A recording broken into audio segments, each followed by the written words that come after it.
District, you know the Pope listens. Dynasty, our religion, for the blokes missing. On all of these trades, on all of these plays, on all of these grades. By the end of the day, y'all getting played. So, what you gonna do next? Try to fill up that flex? Send the homie a text? That trash offer's the best? You try to make it complex, then they text you back. Now all of a sudden they don't make any sense. Broaden your horizons, boy. Dynasty's not for the Simons, boy. These trades not for consignment, boy. Respect your opponent, y'all some piranhas, boy. This my advice, from me to you.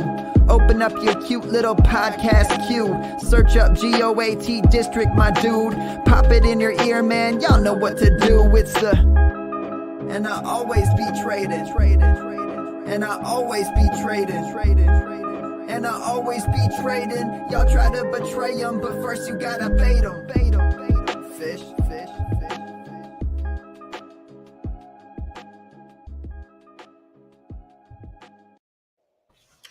What is up, Fantasyland? We are back in the district where winners like to come hang. And I got my boy Theo to my left, I believe.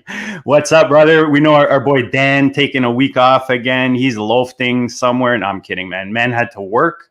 So, you know, we got big shoes to fill. We bring in the big guns. You've been on a lot lately. You're just out there hammering Fantasyland with your trade offers, your roster buying, bidding. I mean, you're all over the place, man. So I'm like, who better than to bring back than the OG Fantasy? How you doing, Theo? I'm great. I'm excited to be on here. I'm excited about our guest, and it's cut day. It's cut day in the FFPC. I'm sure, you know, a lot of the people listening to this have been grinding all day long. It's 9:50 East Coast time, so we have a little bit over 2 hours before the final cuts. So I'm sure we're going to get a bunch of interesting trade offers in the next hour. Our phones are going to be blowing up. Oh, yeah. A lot of decision making, a lot of like, here's my 7th rounder for your, like, you know, like we were talking about Naheem Hines or whoever you got on your bench there, or Penny. So a lot of decisions to make, you know, those last minute decisions. Guys, if you're listening right now, you're watching, especially if you're watching, subscribe, pound the like button. Always helpful for us while you're watching. Share it with your friends. You know, we got an awesome guest tonight. We every year we try to do kind of a, you know, sleepers, kind of a played out word, I think, in Fantasyland. So we like to call it under the radar. And we're talking players, you know, Theo, we do a lot of best balls. We're doing dynasty startups. We're you know, fine tuning our rosters, getting ready for maybe more action later on in the season once the drafts have happened with the rookies. So we see a lot of guys that are, you know, we get excited about, and maybe Fantasyland isn't either as excited or they're just not aware of whatever goodness we may have discovered. So today the idea is talk about those under the radar players. And like I said, we got a big guest today. I'm going to pass it over to my friend over here. Are you not entertained? Is this not why you are here?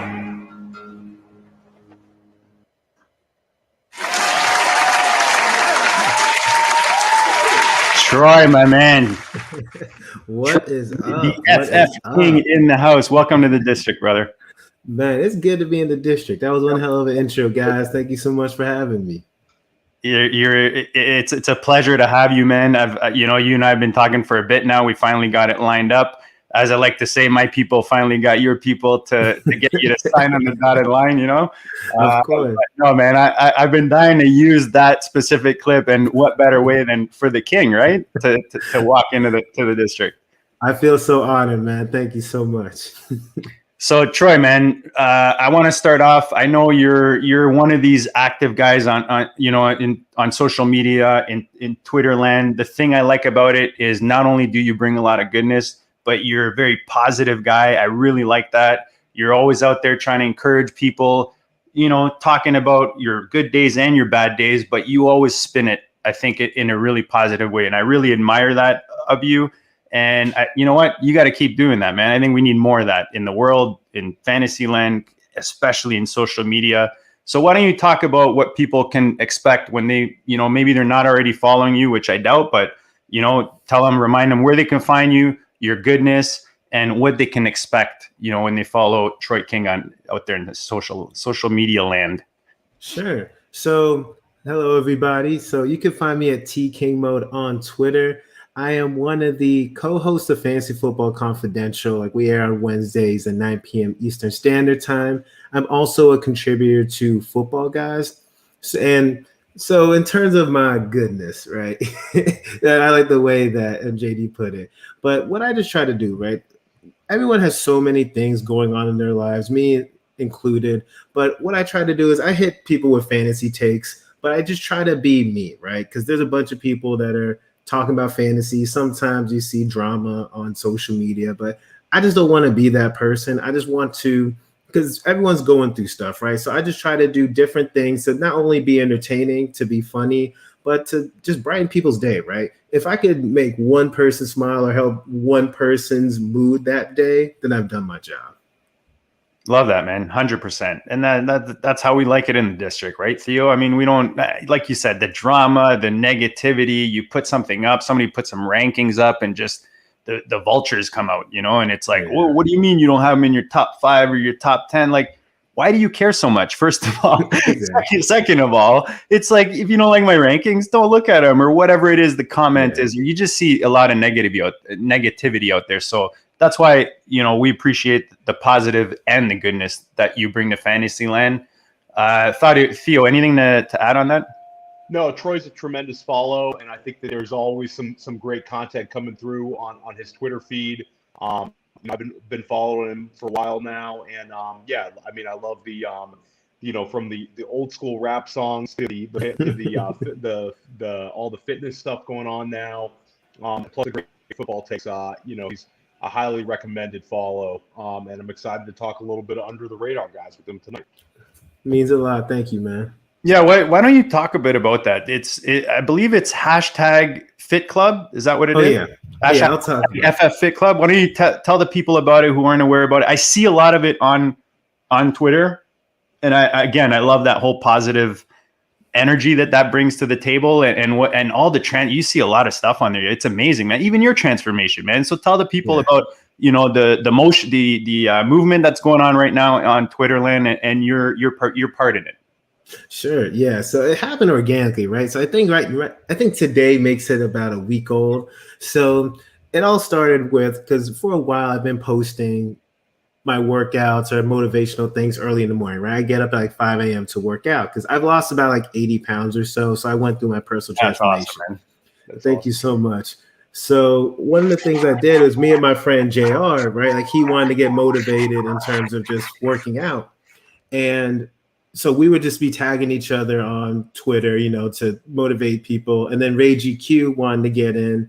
And then Matthew Betts and John Hellcamp, they wanted to get in too. And John Hellcamp's the one that thought of the hashtag. And we're all just like, first it was just people post, we're just tagging each other back and forth. And then he thought of the hashtag, and everyone's like, oh, that's a great hashtag. And then everyone just, again, we were promoting it. And every time I see somebody using it, and another thing I want to say, right? It's not for like people who are super fit. It's anyone who's just trying to be active, right? It's a very casual hashtag, and it's just about being healthier, right? It's because, especially last year with COVID, all of us were locked up in our houses. A lot of people got pretty unhealthy, right?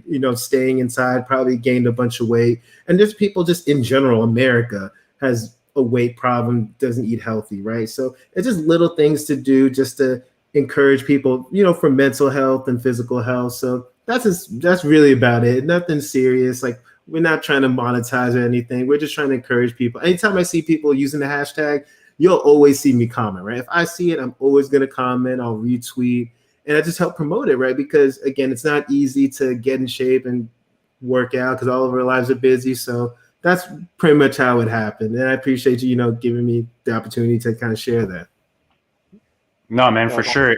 If you could tell the listeners right now, anyone who's listening, just one quick tip, like something that you in the last, through this journey of yours, one little thing where you're like, man, I wish I knew that, whatever, five years ago or whatever. Nutrition, man. Oh my gosh. So I feel like nutrition is the one thing that I wish I knew so many years ago, right? Because and also using the app MyFitnessPal, because a lot of us just eat to eat and we have no idea how much we're eating or what we're eating, right? If you like MyFitnessPal is like a food tracker, right? If you put the food that you put, like if you tracked it, and you'll realize like, whoa, like I eat a lot of things I don't need to be eating, or like you're eating things that don't benefit your body, right? So if you start eating like, and again, you don't have to be eating salads every day, but there's certain things you can be eating that will just make you feel better and just change your life. Because I was drinking like juice that has like a bunch of carbs and sugar. Like I would be drinking like just drinking to drink, and I have no idea. And that was just like empty calories, right? So things like that, I think that's probably the biggest tip. I love it, man. Nutrition's huge. I know when I met my wife, I always say I thought I was a healthy guy, 12 some plus years ago. And now I eat vegan, I barely touch sugar.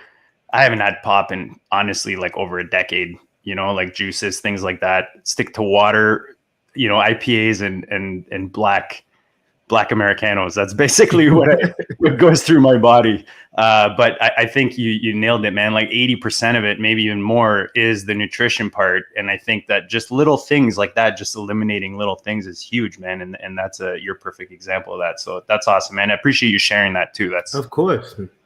No. All right, guys, we let's get into the goodness when we're looking fantasy. Troy, I don't know if you know, but before we get into kind of specifics, we kind of like to take a bird's eye view, like in the boardroom, right? Okay. And I always like to ask our guests, what's your general philosophy? Because people approach dynasty in different ways, right? Now you got things like the Dynasty Depot where you can draft a team, flip it, or buy a team like our boy Theo. You want to flip it, or you want to ride it, or are you building to win now? Or you have guys like, Jordan McNamara that might give up their first season in a sense in order to start on that second season with a stronger build. Different ways to approach it. What's your general philosophy when you approach dynasty? Man, I want to win championships.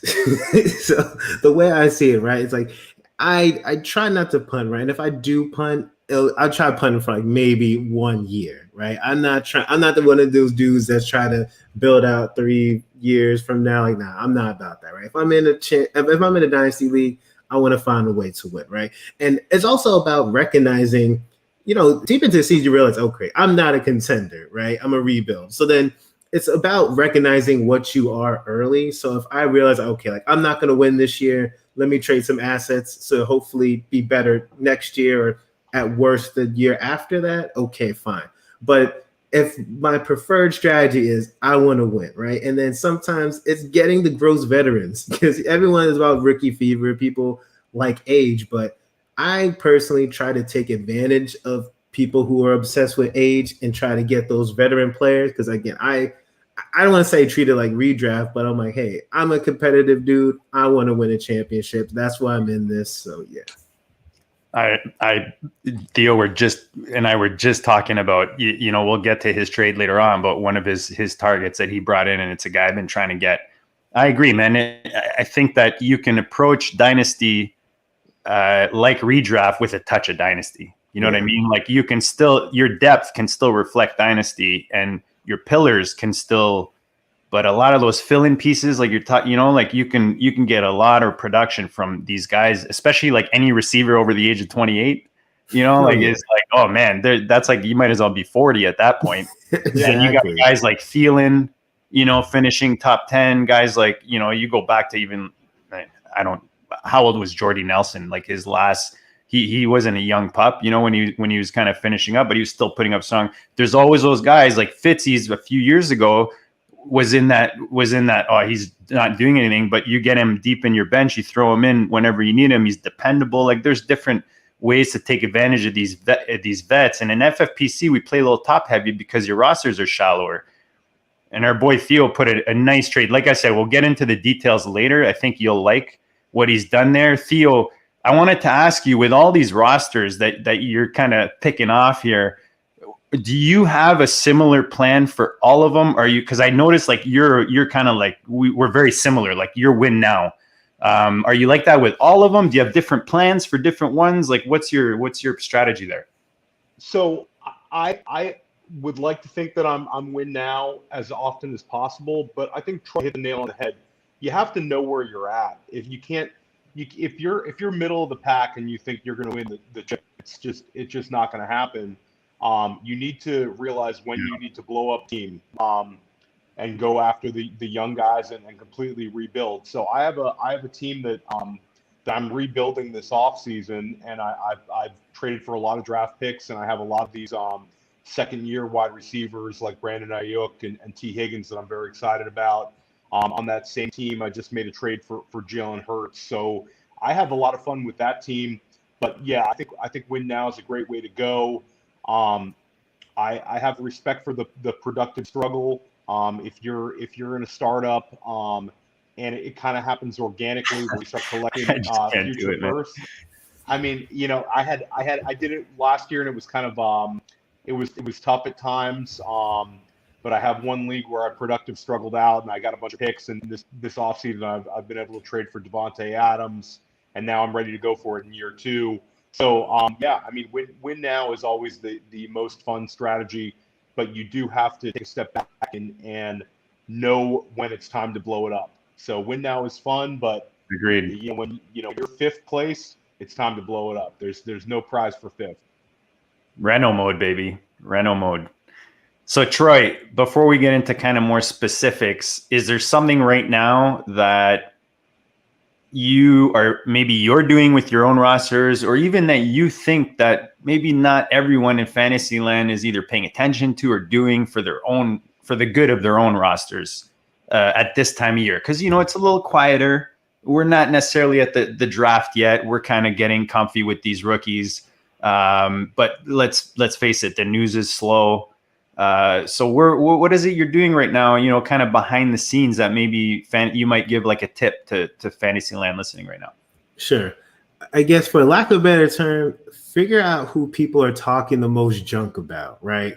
Because for example, right, like CEH, he was overhyped last year, right? And then if you really look at his rookie season, he didn't finish that poorly. But the problem was his expectations going into it were so high that it didn't meet the expectations of the overhypeness. But if you look at it with, unbiased eyes, he had a decent season. But if you're comparing him, because if you put him against some of the other rookie running backs, people are putting him last, right? When it comes to Dobbins, Akers, and all that. So I pay attention to that, and I'm like, I want that guy, right? Because his price is going to be cheaper. Now, granted, he's still in the pass for his offense, and there's a bunch of things that you have to take into consideration. But he's a second-year running back and one of the best offenses in the league. Yes, please. Like, that's the type of dude that I want to get. Or like, and don't get me wrong, like not everyone who like talks crap about someone that I want, but if there's someone who I believe underperformed last year. Oh, another thing, people who are injured. Like, I guess it kind of goes into people that we're targeting, like Cortland Sutton, for example, right? People are forgetting of he's a perfect example of somebody that I'm trying to target because he is so undervalued, or like people are, I want to say throwing him in, but there are some times where it's like, okay, he's just like a piece, right? People are forgetting how good he was either before he was injured or the year before. So it's like, those are the type of players that I'm looking at to acquire. Because again, people who are talking the most junk, and because in this group thing, right? Sometimes I try to like, okay, if everyone's thinking this, then that means that there's something I can exploit in regards to the situation. Love that call. I know Theo, both and I have been kind of targeting some Sutton. I think you recently got something done with Sutton involved, didn't you? No, I didn't get any Sutton. Maybe that was. It could have been Austin. Yeah, I think it might have been. I think that's a great call. And the CEH one is a great call as well. Love that call. Yeah. Still the featured back in the most feared offense in football, and people are kind of putting him out with the trash. they're not going to draft somebody this year at running back. They haven't signed anybody at running back, and right now, the chances of him finishing as a running back one are still out there, and you can get him for a cheaper cost than you did last summer. So I think that's a great call by Troy. Yeah, I love that. I love that Denver offense. I feel as a whole, because of the question marks at quarterback, you're getting such a discount. I will say this though, if you're kind of just getting on top of this Sutton, you better act quick, because guys like Theo and I have been collecting them. I know Austin, a couple other guys in our Hardway DM have been showing some trades for him. I sent Adams for Sutton 107 and AJ Dillon. This is a while ago now. But again, back then, like, nobody was wanting Sutton, and now even Judy, you see where he's going in startups compared to some of these other, and you nailed it, Troy. It's all about expectations. People don't manage expectations properly with these rookies. Look at JT. I got JT at such a discount halfway through the season last year because people were already like paper hands, all right, I got to drop before this value keeps going. And it's like, give the guy a chance, man. We're going to talk about a quarterback later on, I believe, from your team that I think has not had a chance at all. And people are just giving up so quickly. And it just blows my mind. Anytime a quarterback or a tight end is given up on so quickly, it just blows my mind, man. We are so impatient, I know, as a society and as fantasy land, but I think it's a big mistake, man. If you're in dynasty, especially, you got to be patient, man. Guys like CEH, look at the offense they're in. They're not going to depend on Clyde Edwards-Helaire in his rookie season in that offense. They got a million other weapons. You know what I mean? And as some of those weapons go, or some of the weapons, maybe are getting a little up there in age, or they change the offense. Yeah, he's going to definitely be more involved, man. They invested in him. They just didn't necessarily need to, give him whatever, target share or whatever it is, of the action every game. That, come on, man, you got Hill, you got Kelsey. So yeah, I think that's a great call. And I think that Denver offense is definitely a really nice value. Fant's another guy, again, not to throw names around, but I'm just thinking Fant's another guy that people don't seem to consider in that upper echelon. And, we talked about TJ Hawk, Theo. I mean, those are two guys that I feel are right there. They're like in that next tier on the cusp. No, all right, sure. Guys. Sorry, go ahead, Theo. No, I think for sure. I think that those, everybody's so infatuated right now with the top three tight ends and now Kyle Pitts coming around the corner, that those other tight ends are, under the radar, and they're very talented players that can help out your team. And, they're more likely going to have better production this year than Pitts. So it's, you can take advantage of that and go get those guys. I got to ask Troy. This is Theo where I start to take this thing off the rails. I got to ask Troy, man, because I'm honestly right now, the hype with Pitts is just bananas in my environment. What I'm seeing in DMs and just the excitement. At this point, I'm going to be on the side. I always on this show talk about, I would way rather go and invest in what I know I'm going to get out of a tight end, as opposed to, start drafting him in the first round of a rookie draft and waiting 3-4 years, or I'd rather go buy him at a discount later. And as much as this, the wingspan, all the goodness, the speed, I still feel again, even Theo said, as much as he's part of that excitement, he understands that first year tight end probably not going to be a top 3 tight end, right? And so where are you on this? Just, I'm curious to know. Of course. So it's funny because I feel like a few months ago I made a tweet about it, right? So I said that hey guys, I know that everybody is excited about Kyle Pitts, and for Dynasty, obviously I believe he's going to be a top 5 tight end in Dynasty at least. But I think because of the hype, people are going to be disappointed this year if he doesn't land in the perfect landing spot where he's guaranteed targets, because if he doesn't fall into the top 5 tight ends year one, people are going to be selling him at a discount, right? Oh, this guy's a bust. So how fantasy managers overreact. So I made a tweet. I'm just hey guys, it's possible that he might not be that great year one, just like most rookie tight ends. It's a thing. But but obviously, people believe that he's generational, and from the looks of it, he might as well be, right? But I'm tempering expectations. If he happens to land in the perfect landing spot, and again, right now, it's like I don't want him. I would say I don't want him at his price right now because it's going to be through the roof. And I'm going to use an example. It's not directly related to Kyle Pitts, but just kind of an example of rookies, right, in their value. Today, I got a trade offer for the 101 for Justin Herbert. He wanted to give me 101, right? He initiated the trade. Trade me 101 for Justin Herbert and CEH. I value Herbert more than I value. This is SF. It's super flex. It's super flex, right? So for me, I'm like, I value Herbert over Trevor Lawrence, right? And this is just how crazy rookie value picks are. I'm like, nah, I reject it. I'm like, no, like, why? I wouldn't do it just for Herbert. And two, I'm not going to give you CEH on top of that. So for me personally, I'm like, and this is like the worst time to try to buy or anything like that. This rookie hype is out of control. So I just wanted to use that kind of example of, hey, like the value's kind of crazy. I'm chilling right now in terms of all that. I mean, I just feel because on the show we talk a lot about the FFPC. That's our biggest partner, and it's tight end premium. But again, these are shallower rosters, so it's not like you're 30 some deep and you can put this guy on your taxi squad or chill him at the end of your bench. Like you're throughout the season, you need pieces that are going to help you now. And these are not cheap leagues. So you're putting up this dough every year. You want to win now in most cases. So I'm really curious to see how this plays out. And I'm okay. This is one of these where I'm okay missing the boat on it. Like I've been burned way too many times in the past with tight ends.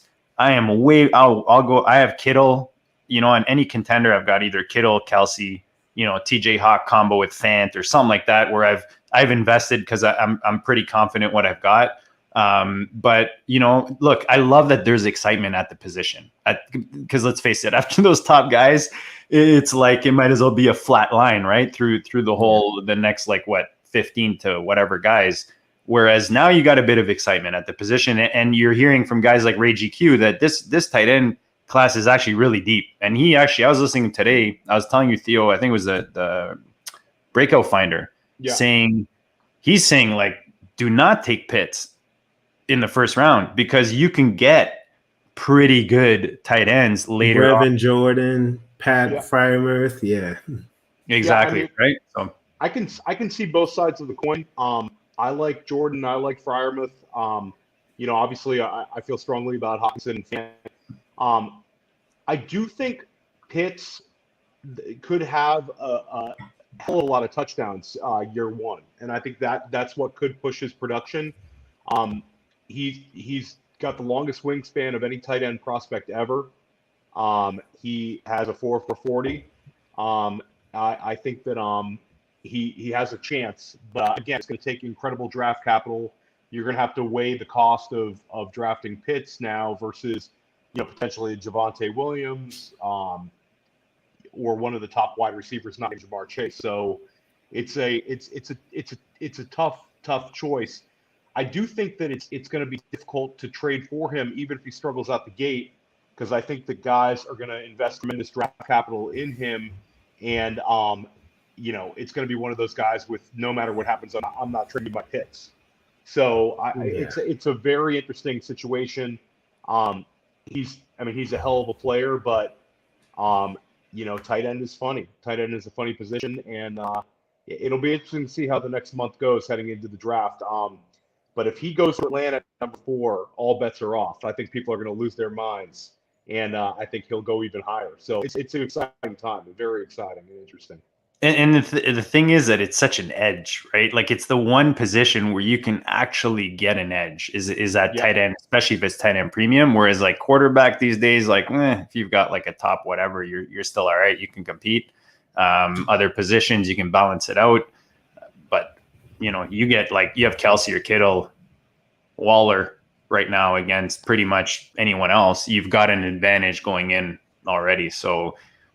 It's interesting. I like this little extra twist in FFPC land and any tight end premium leagues that you guys are in. I'm sure it adds a little fun. You see it at the bottom there. We'll give a quick plug here to the Viridian Global crew. Guys, we had a giveaway for pretty much the first couple months of the first 3 months of the year. We will, on the next episode, announce the winner. You know what? For those listening, we'll give you guys another week. So if you go to Viridian Global right now, /collections/GOAT District, you've got a couple things on the screen there. I mean, that shirt right there is just beauty. If you won your league in 2020, champ, number 112, the GOAT. And on the front, our boy, Matty Big Chest designed this for us with the golden goat head. So a little long sleeve action, little light long sleeve action this time of year is pretty nice. And if you buy any goat gear this time of year, for this remaining week, we'll enter you into a draw to win any free goat hat of your choice. So go check that out, readingglobal.com/collections/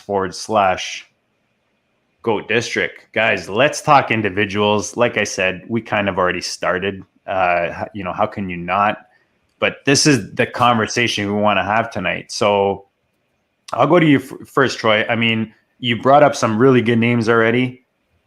What's another name that you feel might be going under the radar, but that you're kind of licking your chops when you see it's falling to you in a draft, or maybe someone's offering you a trade with that name included? Sure. I have a couple, but I'll start with one. Carson Wentz, right? So Carson Wentz, I know that he sucked last year, right? Well, there's no surprise, but one, we got to look at all the factors. He was behind one of the worst offensive lines in the entire league. He's behind one of the best offensive lines. He's reunited with Reich. He has pretty decent weapons, you're right? They got Pittman, got Paris Campbell. You got T.Y. re-signing. Like, he has pieces. And also they have a running game. So it's like, it's not all going to be on him. So there's so many reasons why you want to buy Carson Wentz, especially because a lot of people are down on him. That's part of what I was saying earlier. A lot of people are, oh, he's trash, I don't want him. Well, good. I'm glad you think he's trash. That means I can get him at a discount, and I believe he's going to outperform wherever he's going. And so to me, he is, especially in super flex leagues, that's a dude that you want to target because everyone's so down on him from last year.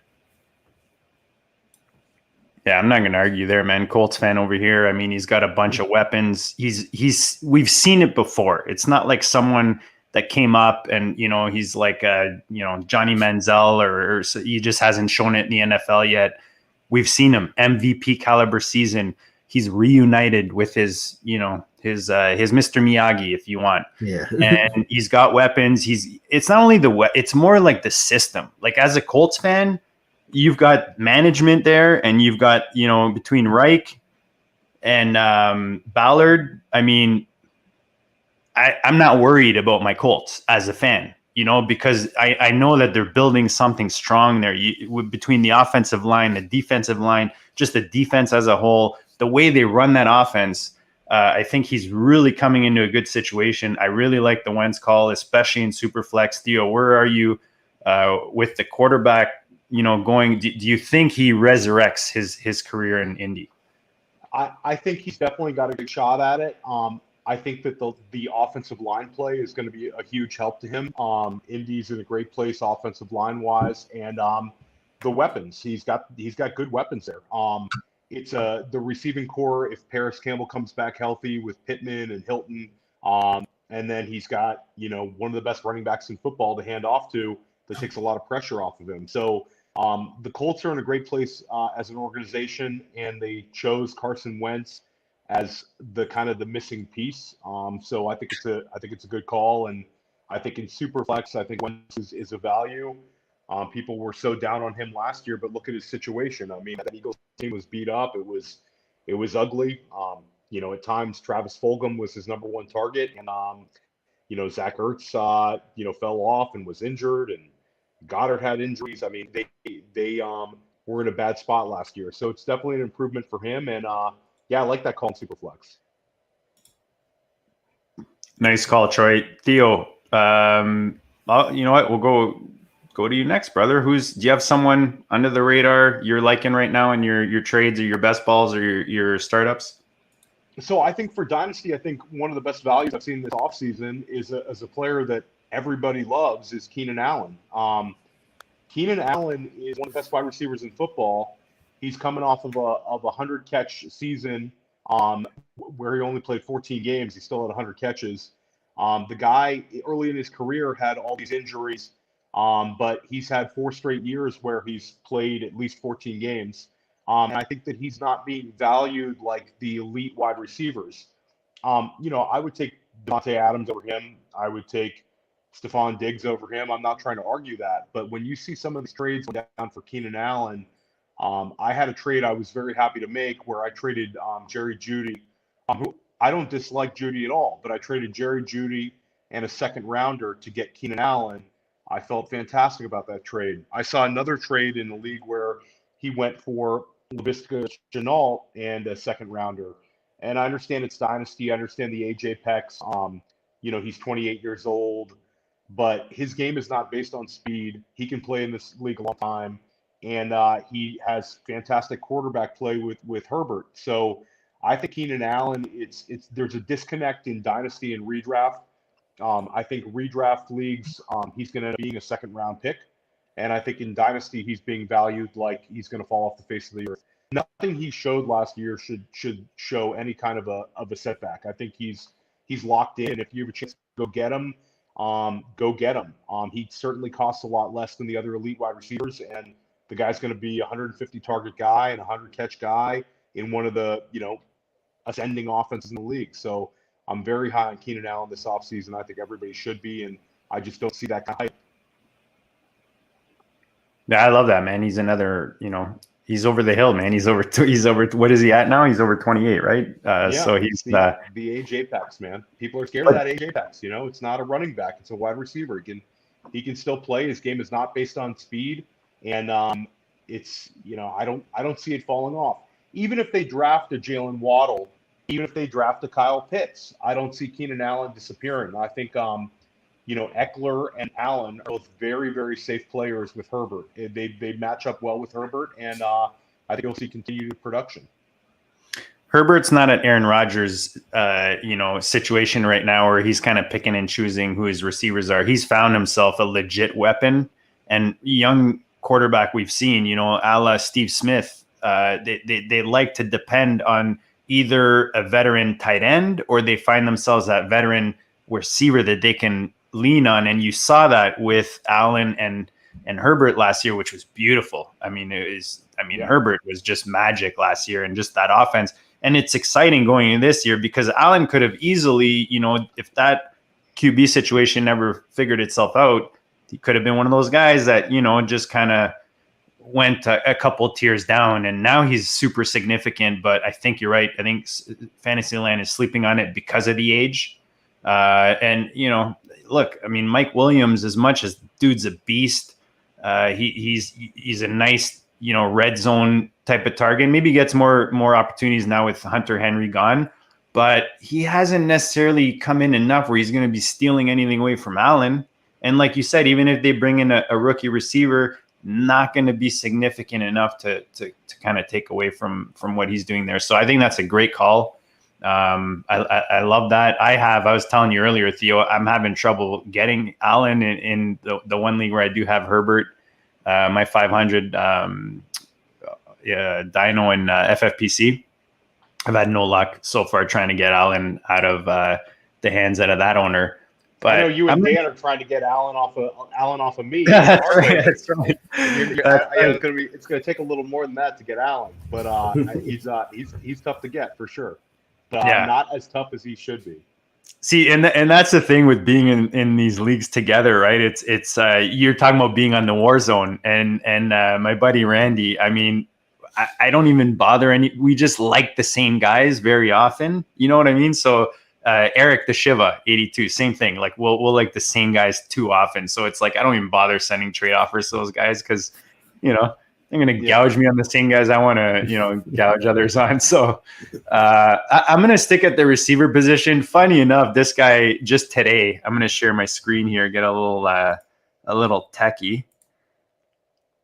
So Tyler Lockett signs a huge contract today, and it's funny because literally, like, I've been gushing over him in not gushing. I mean, look, it's Tyler Lockett. It's the Seattle offense, but I'm just Dan and I are doing a startup, the Money League, right now, and we picked him up in the 12th round as our receiver. I believe he's our wide receiver 3 or 4 right now. But if you look at what this guy's done, I've got his numbers on the screen with regards to producing QB1 action. You can see it here in the green. QB1 is in the green, and then he's got these really big spike weeks. 53 points week 7 last year, 37 points week 3, 33 points week 17. The one thing I will do before I go to kind of his if you average his season out, is if you look at the red here where he maybe did not produce at a level that people are expecting again, let's look at the defenses, guys. I made a lot of money last year just using basic math and looking at the defenses that David Montgomery was playing in the first half of the season, went out and bought him on my contending rosters, and he took me to the promised land and won me some serious cash. And it's not because I'm smart talking air yards divided by targets, anything like that. It's just taking basics, man. And I look at these defenses. Troy, we're going to talk about Miami a bit more, but Miami in week 4, he put up 5.9. Miami was the 6th ranked defense. Am I not mistaken last season? Minnesota, not an awful defense. San Fran, Buffalo, LA Rams, Philly, Giants, Washington, the Jets. I mean, not the best team, still okay of a defense. But again, you're talking about an offense that wasn't necessarily launching the ball all season last year, right? They showed it for a few weeks. DK and Russ were money. But look, Russ is coming back, you would think, to Seattle. And I think if he comes back, they're going to want to make him happy, and they're going to launch the ball more. They locked up Lockett today, excuse the pun. How do you guys feel about Lockett? I feel like now, because of this news coming out, it kind of kills the whole under the radar thing, and people will look more into it. But he was someone, I think, in the last few weeks that you could buy at a really, really nice discount. Give me your thoughts, Troy, on Lockett and even on the Seattle offense, if you have some tidbits on that. Oh, sure. So you kind of hit the nail on the head in terms of he was extremely undervalued. Like, no one wanted Tyler Lockett, right? If you're trying to trade him away, no one was interested especially because last year he was, just like you showed on the graph, he was very inconsistent. And, Tyler Lockett seems to always have like those random blow games that you can't predict. And now he's, the 2 to DK's 1. So everyone's always focused on DK. And even now after this contract, yeah, he's going to get a lot of buzz, but I still think he's going to be a little undervalued, right? Because it's a big contract, but no one's like clamoring, oh my gosh, I need to have him on my team now. People are still skeptical because they know that he's the 2 and they know how the Seattle offense is. He's not sexy. He's not sexy. He's good for a contending team. He has the ability to have those blow up games. But again, it's crazy how even after today, I still think that you can get him for, I would say, a relatively decent price. Like, definitely shoot your shot. But I like Tyler Lockett as a player, but only if I'm a contending team, right? If I'm a contending team, I want him. Otherwise, I'm not really that interested. Yeah, again, this is not like you're trading the house and you're treating him like you're around here, and it's all about managing expectations. But I don't think people know this guy was, wide receiver 12 fantasy point per game. Again, I know people are like, oh, look, he had a few spike. But look, we're going to a 17-week season now. You're going to have to look at average per game, average point per game, average yards per game, average this per game. That's what you're going to have to be looking at, because what are you going to be comparing? You got 2 different settings for different seasons. But I mean, his numbers pretty legit, man. Red zone targets, top 12, fantasy points, TDs, top 8, top 7, receptions, number 5, receiver 5. I mean, 100 receptions. That's pretty legit, man. Again, if you're looking at where he's going right now versus what I think Fantasyland is valuing him at, he's one of these guys where you're going to pick up. He's going to be worth more on your bench. He's not necessarily going to be a big trade piece, but he's definitely going to give you, when you throw him in, especially if he's a fill-in piece on your roster, and you pop him in when he spikes, I mean, that's magic. You get that from your wide receiver 4 or 5. I mean, you're laughing, right? Exactly. All right, guys. Anyone else? Go ahead, Theo. I think the other thing with Lockett is, people don't realize that the guy had 100 catches last year. It was his career high in catches. He tied his career high in touchdowns, and he was right there for yards. So the spike week thing, I get it, but getting him at like a wide receiver 3 cost. And last summer, people had arguments. Some sharp people were arguing with one another on DK versus Lockett, who's better value this draft. DK proved it. DK is you can't argue against the fact that he's the wide receiver in Seattle. He's an alpha. He's a beast. But DK is going to cost you a top 20 pick. Now you're getting Lockett somewhere around, pick 70 now. So he's a value for sure. And I think the fact that they paid him this much money should show you that Seattle's invested in him. And he's exactly the kind of veteran that you want to have as your wide receiver 3, wide receiver 4. And he's an exciting flex for you now. Last summer, you had to pay up for high wide receiver 2, and this summer you're going to get him as a wide receiver, low wide receiver 2, wide receiver 3. I think that's great value. Yeah, quick shout out to RotoViz, one of my favorite sites with regards to tools. Just looking at, you wonder why Seattle signed this guy. You can see progression every single year that he's been in Seattle, and even I remember back, it was kind of like you could see like they give him a bit more, and then you'd get a bit more, and then then Tate was gone, and then he'd get a bit more, and you can see it, man, in his points, his PPR production. Every year playing the same amount of games, he's gotten better every single year, improved across the board. So not a surprise to me that Seattle re-signs him. Nice to have familiarity in an offense and a bit of that veteran presence. I guess he's at it in his career. Theo, anyone you got under the radar right now, or Troy, anyone we haven't talked about yet? Before we get to let's not go to Miami yet, because I want to keep that for last. Theo, you can go first. I think that the only guy I'll throw out a super flex name. I was happy to get him in our startup we're doing right now, JD, but Matt Stafford. I think that this is a great situation for Stafford. He's stepping into a very solid foundation. The offensive line was much improved last year, and we heard how bad the Rams' offensive line was going to be. They ended up being one of the most improved offensive lines in football.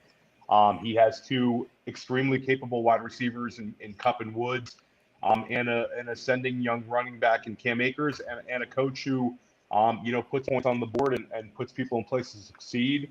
And I think that the price they paid for Stafford, I think it's a great situation for Superflex.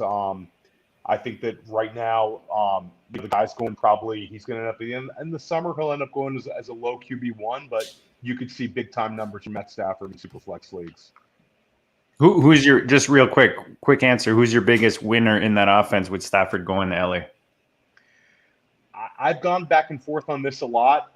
I think Cooper Kupp's going to have a very good year with him, but I don't dislike Robert Woods. I think they're both fine bets again at ADP, but Kupp had a career low Kupp has had back-to-back years of 90-plus catches, and he had a career low in touchdown catches. He's always been a touchdown guy, and I don't recall his touchdowns last year, but it was lower than any year of his career.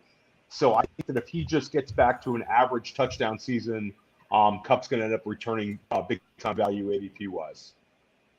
Which, going back to Troy's injury comment, is kind of another thing you kind of look for, right? Is those guys with high target rate or high production, but not necessarily touchdowns. And that's always, you look at those guys that are mostly touchdown and you want to maybe shy away. This is the other way, where you're saying Cooper Kupp, and he's another guy I agree is really under the radar, in the sense that you always see him like in trades, they're trying to get rid of him or they're trying to move him away. Not really sure how what's going to happen in that offense with a new quarterback. And I think that, again, someone that maybe Stafford goes in there and leans on a bit, going into a new offense with some new weapons and all that kind of stuff. But I definitely like that call. Troy, anyone before we go to your Dolphins? Yes. So I'm going to say we've kind of hinted on him when we discuss a particular offense, but Melvin Gordon, right? I love that. So Melvin Gordon, he finished the season as about RB14. He was just under 1,000 yards. He had 9 touchdowns, right? And that was with Philip Lindsay. I know Philip Lindsay was kind of in and out of the lineup due to injury, but there definitely talks about Philip Lindsay being the better running back, right? There was always these jokes and people talking about it. But Melvin Gordon, when he gets the opportunity, he produces for fantasy, right? Like people always talk about how he's inefficient and this and that, but he was used in the passing game. I think he had about like 44 targets or so, but he is the type. And also now Philip Lindsay's gone. Who do they have now? Mike Boone, Yep. Royce Freeman, I think is still on the roster. Like, I don't think they draft anybody. If they draft somebody, it's going to be maybe later. So it's the Melvin Gordon show. And then let's say they let's say they draft a QB, right? Especially a rookie QB, they're going to rely on the running game. So that's just more opportunity for Melvin Gordon to be featured. So, and people are going to be off of him because he's a veteran running back, but he's not like a Todd Gurley. He's not like, Le'Veon Bell. Like, he's still producing and he's still going to get the work. So he's the type of person that he's not quote unquote sexy either, but I'm trying to target him in a bunch of leagues. I love this. I was literally, again, just not to. This is like literally just telling Theo before you showed up. I was going to show him my roster. I'm like, I need a bit of Melvin Gordon on this roster because I have Akers and JT, who I drafted both of them in last year's rookie draft, and then I got nothing at running. I got Penny and like Marlon Mack or something. So I'm like, I'm looking at a guy's roster and I'm like, I need some Melvin Gordon because he's a guy that it's not like they've got Gibson right now and they're like, I've got Gibson shares and I ain't letting go, and Akers, same thing. JT, same thing. But Gordon, I mean, we talked about earlier guys that are a bit later to pop and that maybe don't live up to expectations early. Melvin Gordon's a perfect example of that guy. First year did not live up to expectation. But if you went and grabbed him before his second season for cheap, you were loving life, right? So on both ends, I think Melvin Gordon's a perfect example, bringing it first full circle on the two kind of topics that we've hit on.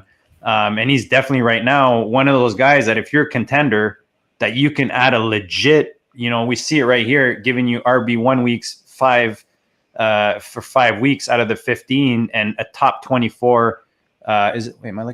Top 24 running back for 10 of those 15 weeks. So again, for the price, because of his age, I like it, man. That Denver offense just full of sleepers right now, full of value, I feel like. And is it all because of the quarterback questions, guys?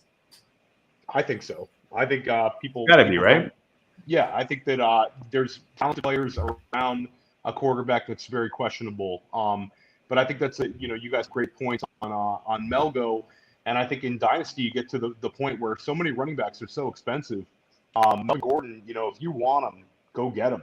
You can offer in a lot of leagues. You can offer a second rounder for him, or a couple of young ascending players that might not ever hit, and you're going to end up with a starting running back.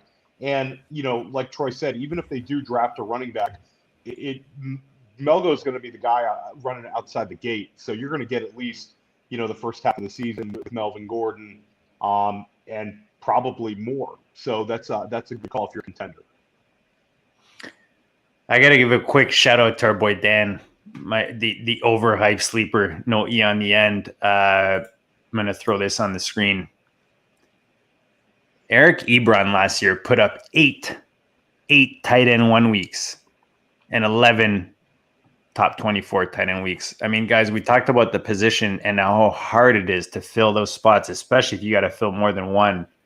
Tight end preems, this guy's money for the price. And Dan really sold me on him. Didn't take long, didn't have to twist my rubber arm.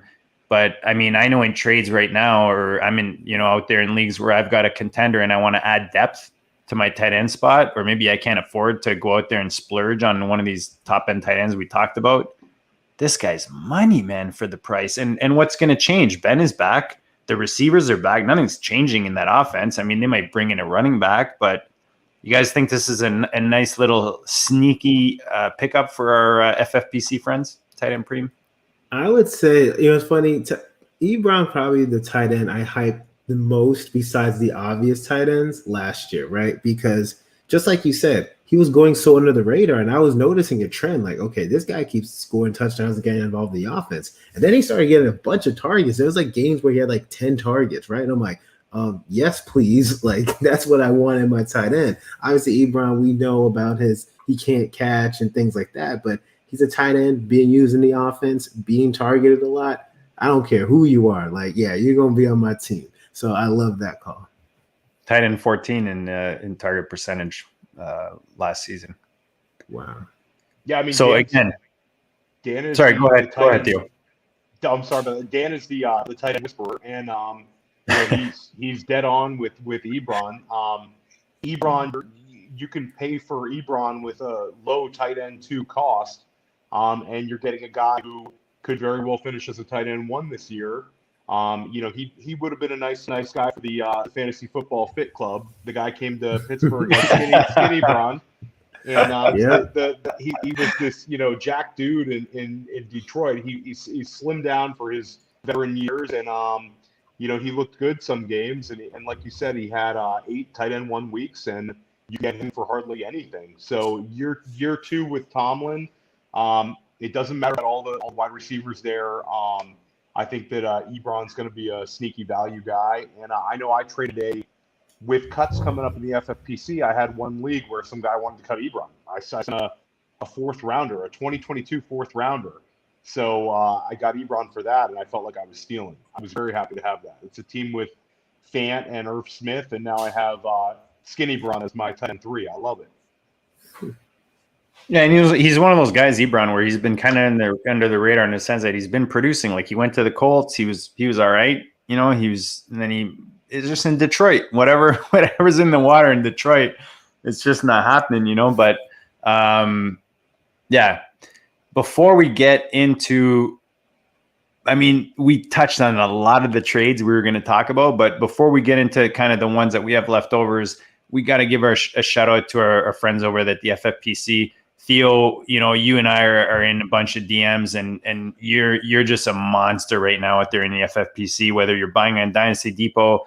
Guys, if you're playing Dynasty, they've never had leagues fold, literally, on this site.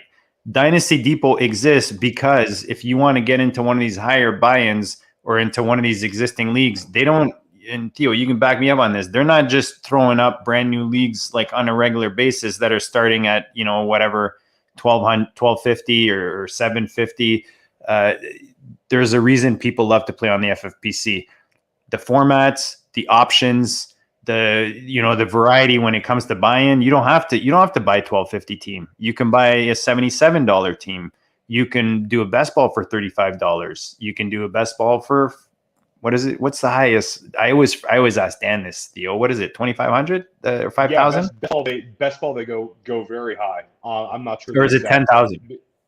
I'm not sure about that one. I'd have to look. Well, one of the leagues is 10 G's, anyways. I know that, but anyways, put it this way: if you want to play high stakes, you check out the FFPC. If you're competitive, like you feel like you're kind of outgrowing your home league, check out the FFPC. That's how I'm up here in Canada, man. We're in igloos. We got caribou busting maple syrup. We football. We don't know football, man. But anyways, so that's how I got on the FFPC. I started, picked up a nice little dynasty, picked up a little best ball action. Next thing you know, I'm playing for $250,000 one weekend in the main event, the football guys' main event. How do you not fall in love, right? That's like that girl's that gets you to wet base on date number 2 or no? Anyways, won't get into that, guys. So no, check out myffpc.com. They got all kinds of fantasy football, like any format you want, dynasty, redraft up to, you're playing for $500,000, guys. Like, legit. It was $250 back in the day for me because I'm an old man, but $500,000 now for redraft leagues. Ton of fun, man, on the FFPC. Go check it out. If you guys don't already have an account on the site and you are just registering, you want to get into the action, send me a quick DM. You see my Twitter handle, right? here. Wow, I'm really bad at this. Right here. Send me a quick DM and I'll send you a little link where you can get a $35 bonus. I'll get you like either a free best ball or you can add that into a buy-in into something bigger. So check it out, myffpc.com. Guys, I'll go to our boy Troy first. We talked about a bunch of trades. Actually, no. Let's back it up. Let's back the truck up, guys. The main event for me tonight on a selfish, we got to talk about the Dolphins. Troy, before you go to my man Tua and how he, in my opinion, is one of these under the radar, especially in Superflex guys right now, remind the people where they can find all your goodness, because you just dropped a serious article on the Dolphins. And just start this little mingle on the Dolphins, because I do think Tua, I keep going back and forth, but he's got to be value right now in Superflex especially.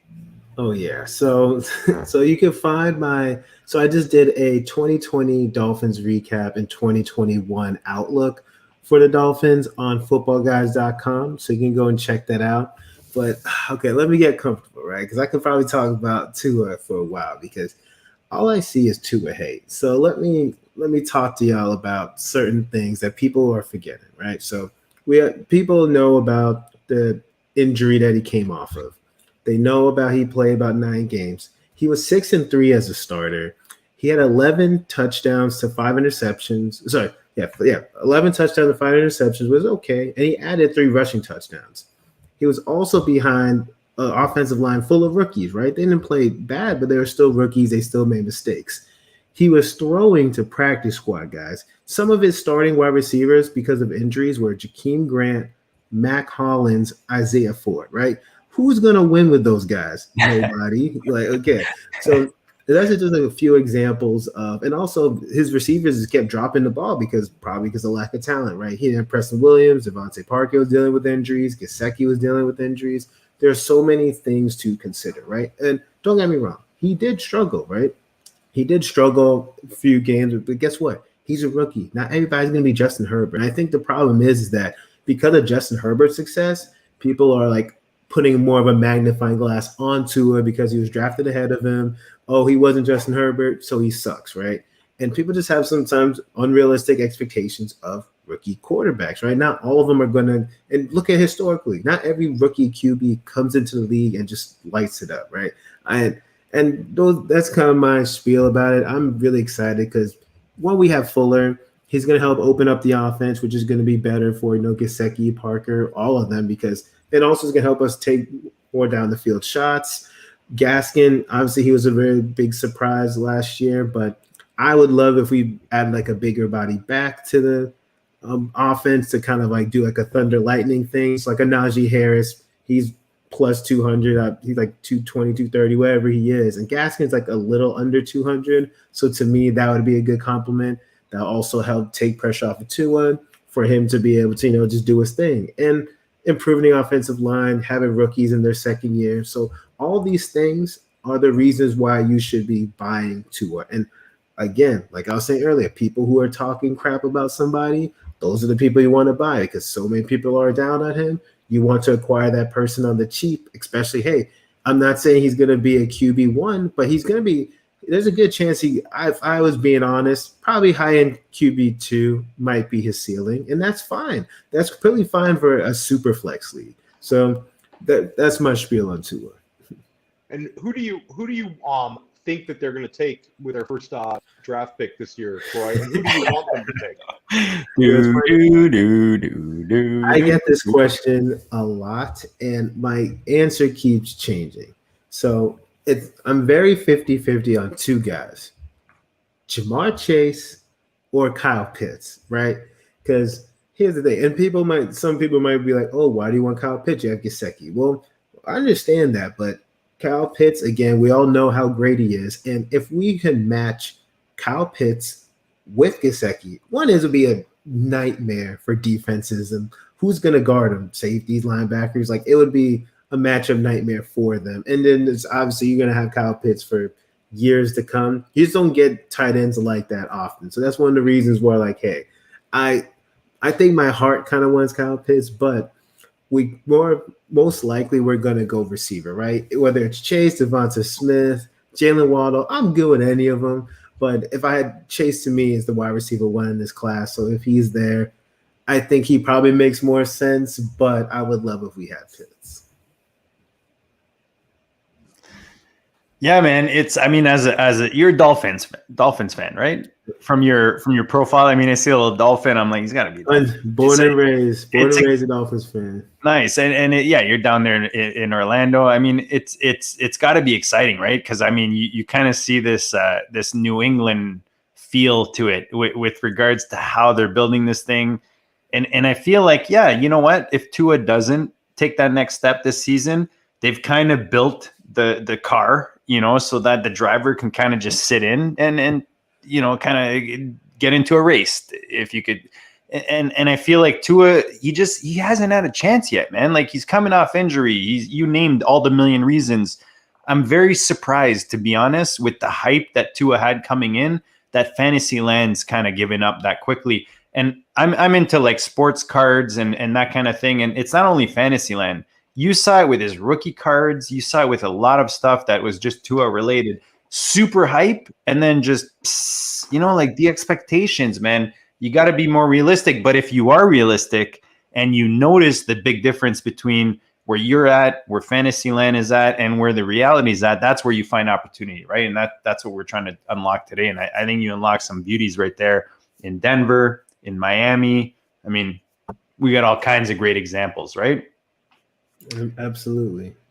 No, I wanted to ask, it kind of worked out perfect because Tua's a guy that I've been telling to myself, Superflex, go get yourself some Tua.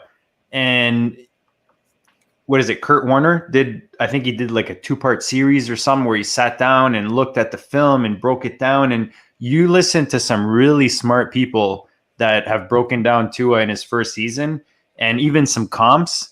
And it's actually impressive. Whereas a lot of people see it differently. And I think, again, it just comes back to what we've been talking about this whole show, and it's all about expectations. So again, you just having the right expectation, it seems like, gives you an edge in a lot of these cases that we've talked about. Troy, you have been awesome. Honestly, man, like, again, my expectations were just very high because of what I see, and lived up to every ounce of it. Appreciate you taking the time tonight. Remind the people where they can find you, any of your goodness, and any last words you have for them before they go into FFPC cutoff night. Sure, no problem. Well, first, thank you guys so much for having me. It's been a blast. I love chopping up with you guys. You guys can find me at TKingMode on Twitter. I'm also one of the contributors to Football Guys, and I'm one of the co-hosts of Fantasy Football Confidential. We're on Wednesdays at 9 p.m. Eastern Standard Time. We go every other Wednesday for the off season, and then during the season, we're every Wednesday. And again, thank you guys so much for inviting me, and it's been a blast, and I can't wait to chop it up with y'all later.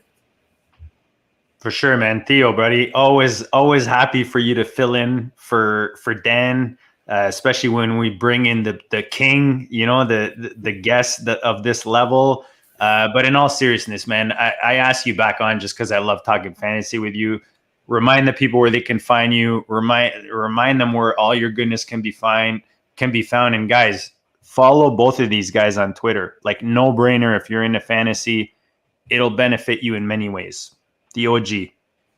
Yeah, so you can find me on Twitter at the OG Fantasy. You can find my writing on Breakout Finder and PlayerProfiler.com. I'm doing the waiver wire article this year on Player Profiler, and I did a couple of team write-ups that should be dropping, and a couple of write-ups on drafts and some other interesting stuff. You can find me here in the GOAT District regularly, and yeah, tonight was a blast. I love talking to Troy. Always love talking to JD, and yeah, I think it's an exciting time, and we're in the stretch run, everybody. The NFL draft is right around the corner. And this is the good time for us in fantasy. Everybody's feeling good about their teams, and we have NFL draft coming, and nothing better than that, right? Absolutely. Yeah, man. Amen. That's kind of what I'm saying. Like, there's still uncertainty with those rookies, and we talk about it every week on here in the district. If there's uncertainty, there's opportunity.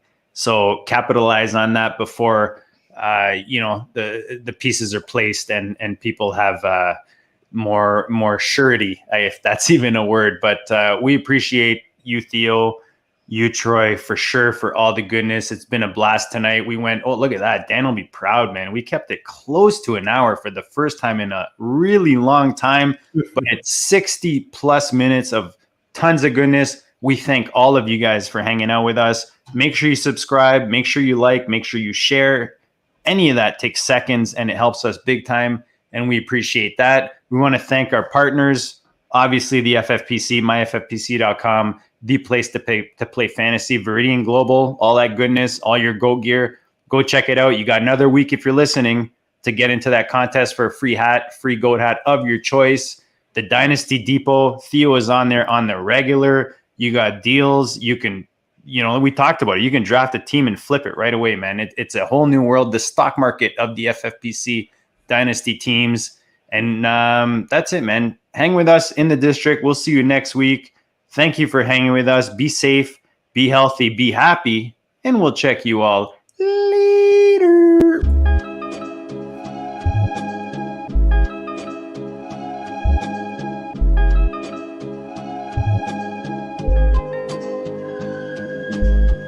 Go district, the Pope listens. Dynasty, our religion, for the blokes missing. On all of these trades, on all of these plays, on all of these grades. By the end of the day, y'all getting played. So, what you gonna do next? Try to fill up that flex? Send the homie a text? That trash offer's the best? You try to make it complex, then they text you back. Now all of a sudden, they don't make any sense. Broaden your horizons, boy. Dynasty's not for the Simons, boy. These trades not for consignment, boy. Respect your opponent, y'all some piranhas, boy. This my advice from me to you. Open up your cute little podcast queue. Search up GOAT District, my dude. Pop it in your ear, man. Y'all know what to do. It's the... And I always be traded. And I always be traded. And I always be trading. Y'all try to betray them, but first you gotta bait them.